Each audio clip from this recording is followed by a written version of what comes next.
Trees are such an important part of our environment. I think they're fantastic for many different reasons.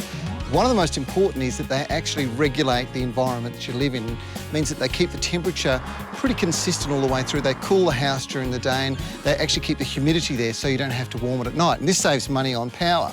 It does, Trevor, and we have trees here that are actually, you can noticeably different. You can walk from the sun under the shade of the tree and it can be up to 5 degrees cooler. Wow.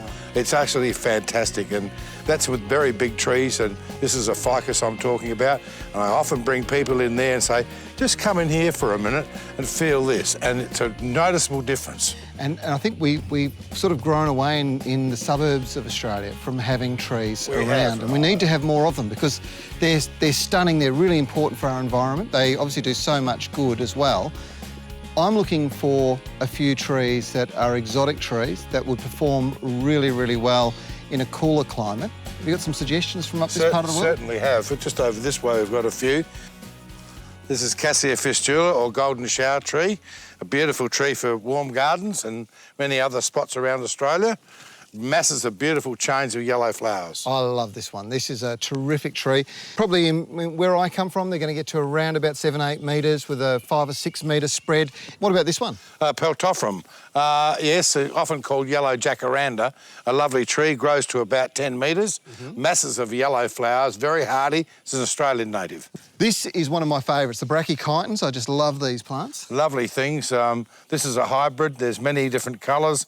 I saw some new ones being launched in Melbourne recently. I think it's a tree that's got a lot of potential. And again, nice and small. And some dwarf forms as well. Now, this one's one of my favourites. I love this one. This is the leopard tree. Leopard tree, and when the trunk gets quite large, the bark comes off and leaves all these spots all the way up the trunk.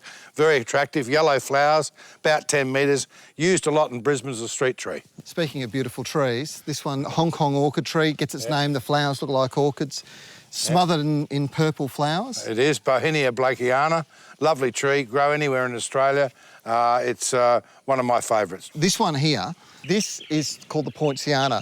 This is one of the most beautiful trees I reckon you can get. They are stunning. The red flowers are just smothered over the top of this tree. They're just spectacular around October. They look absolutely fantastic. There's other forms available. The height varies depending on the soil. Right, OK, well, this is a real collectible, and it's got a nice spreading habit I like about this, and these beautiful, soft, cool leaves. And this one's an absolute ripper. Now, I'll give you a little hint. Have a look at that flower. Can you tell me what type of plant this is? This is a hibiscus, but it's a bit different, isn't it? Yes, it's a hybrid too, but this is a red form. It can actually be pruned as a large shrub because the more you prune it, the more you get that new red growth. That looks fantastic. Yeah, absolutely. So there you go. Some stunning trees from the north that can be grown in the south. My word. OK, well, I'd recommend that you get your hands on them. These ones, Daryl, you just got to give me a hand to load them in the back of the car, mate. I'll be putting these in my garden. Do you want my hand planting them as well? Yeah, could you do that? Yeah, of course. Fantastic. Come on then, let's do it.